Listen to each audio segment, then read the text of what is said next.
Welcome students. इस video में बात करेंगे theory of company part number 62 और आज का टॉपिक कंपनी की सीरीज़ में रहेगा प्रेफरेंस शेयर के बारे में बात करेंगे। प्रेफरेंस शेयर्स कैपिटल का मीनिंग के बारे में इस वीडियो में हम बात करेंगे। प्रेफरेंस शेयर का मतलब क्या होता है? अगर देखा जाए तो ये शेयर कैपिटल का एक सबसे बड़ा एक टाइप है। वैसे तो शेयर कैपिटल का देखा जाए तो दो टाइप यहाँ पे शेयर कैपिटल के हैं। फर्स्ट जो है वो है प्रेफरेंस शेयर और सेकंड है equity share. So kinds of share capital में हम बात करेंगे प्रेफरेंस शेयर की, फिर हम अगले वीडियो में इक्विटी शेयर के बारे में बात करेंगे। प्रेफरेंस शेयर का मतलब क्या होता है? ऐसे शेयर जिसके अगर इन्वेस्टर जिससे जुड़ता है, इन शेयर कैपिटल को ख़रीदता है, तो सबसे पहले इनको प्रेफरेंस यानी कि इनको आगे सबसे पहले राइट दिया जाता है in respect of payment of dividend. In respect of जब भी डिविडेंड पे होगा तो एक फ़िक्स अमाउंट में या फिर जो भी अमाउंट कैलकुलेट होगा फ़िक्स रेट के हिसाब से उसमें उनको यहाँ पे पेमेंट करा जाएगा। सो अगर देखा जाए तो प्रेफरेंस शेयर क्या होता है? प्रेफरेंस शेयर कैपिटल वो पार्ट है शेयर कैपिटल का जिसके अंदर इन्वेस्टर को, जो प्रेफरेंस शेयर होल्डर होते हैं, उनको राइट होता है सबसे पहले डिविडेंड प्राप्त करने का, डिविडेंड गेट करने का। इसलिए इस शेयर का नाम यहाँ पे प्रेफरेंस रखा है। क्यों रखा गया? क्योंकि इन शेयर होल्डर, इस शेयर को ख़रीदने वाले जो शेयर होल्डर होता है उनको सबसे पहले राइट होता है कि इनको फ़िक्स रेट पे जो परसेंटेज है उस फिक्स अमाउंट पे उनको यहाँ पे डिविडेंड मिलेगा, यानी कि कंपनी से जो भी प्रॉफिट आता है वो इनको मिलेगा। और that are free from income tax, tax payment के बाद यहाँ पे उनको जो भी पेमेंट होगा वो उससे फ्री होके मिलेगा। So it carries preferential right in respect of payment of dividend, यानी कि डिविडेंड के पेमेंट में प्रेफरेंस शेयर होल्डर को राइट रहता है कि इनको सबसे पहले बाकी उससे पहले पेमेंट मिले। दूसरी बात इन्होंने इसमें क्या रखी है कि it carries also carries preferential right in regard to repayment of capital, यानी कि in case of winding up, जब कंपनी बंद होती है या कैपिटल का वापस से रीपेमेंट करते हैं तो उस केस में इनको सबसे पहले राइट होता है कि इनका पेमेंट इनको दे दिया जाए, यानी कि इक्विटी शेयर होल्डर या डिबेंचर होल्डर या क्रेडिटर्स, उनसे सबसे पहले इनको यहाँ पे प्रेफरेंस शेयर को होल्डर को पेमेंट करा जाता है। तो सबसे बड़ा एक एडवांटेज है इनका कि इनको रीपेमेंट जब कैपिटल की होती है या वाइंडिंग अप होती है, कंपनी बंद होती है, उस समय भी इनको सबसे पहले प्रीफरेंशियल राइट है कि इनको पेमेंट करा जाएगा। सो दोनों में प्रेफरेंस शेयर होल्डर को प्रायोरिटी दी जाती है इन case of dividend, in case of capital, कि इनको प्रेफरेंशियल राइट है इन प्रेफरेंस शेयर होल्डर को कि इनको पेमेंट मिलेगा। सबसे पहले फर्स्ट प्रायोरिटी दी जाएगी, प्रेफरेंस यानी कि प्रायोरिटी दी जाएगी सबसे पहले इनको पेमेंट की।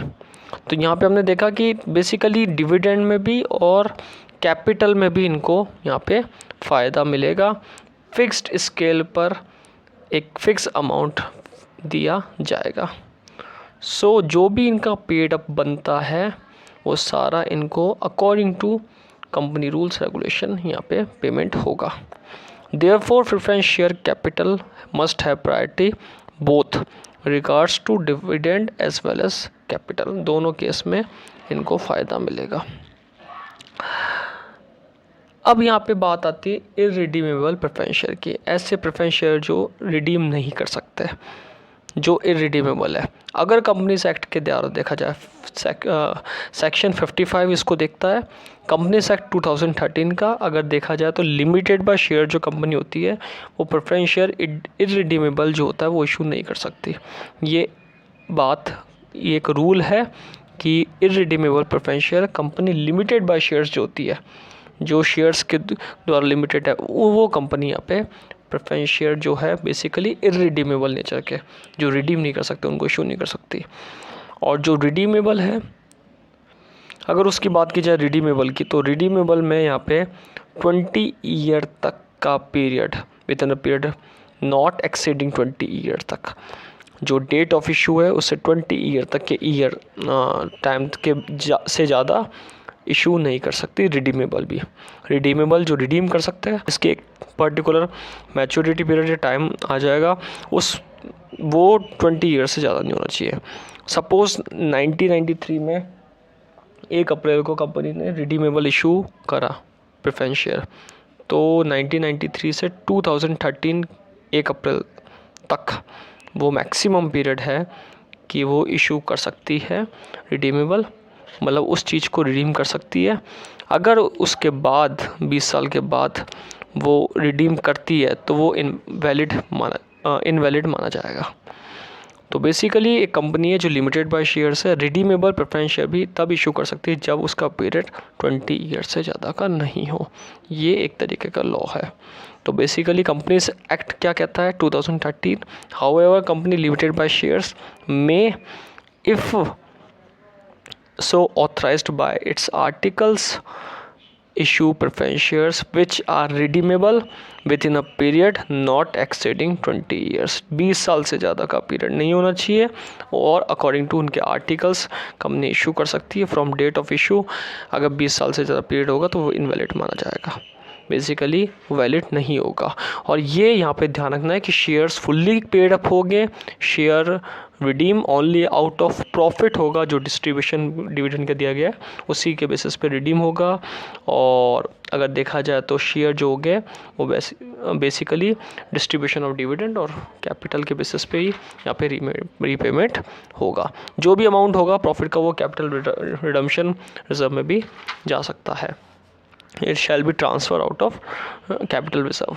तो बेसिकली अगर देखा जाए तो रिडीमेबल शेयर्स जो होते हैं वो प्रेफरेंस शेयर जो होते हैं वो एक particular time period not exceeding 20 years और इररिडीमेबल कंपनी इशू नहीं करेगी प्रेफरेंस शेयर। और प्रेफरेंस शेयर का हमने इस वीडियो में मीनिंग कवर करा कि प्रेफरेंस शेयर क्या होता है। ऐसा शेयर होता है जिसमें payment of dividend, basically both payment of capital, दोनों के लिए यहाँ पे प्रेफरेंशियल राइट मिलते हैं प्रेफरेंशियल होल्डर को। और उस राइट का वो एक एडवांटेज गेट करते हैं कि बाकी होल्डर्स से, debenture holder, creditors, equity share holders या अदर्स, इनसे पहले इनको पेमेंट मिल जाता है। तो बेसिकली हमने बात करी प्रेफरेंस शेयर के बारे में। नेक्स्ट वीडियो में हम बात करेंगे इक्विटी शेयर के बारे में। Thank you.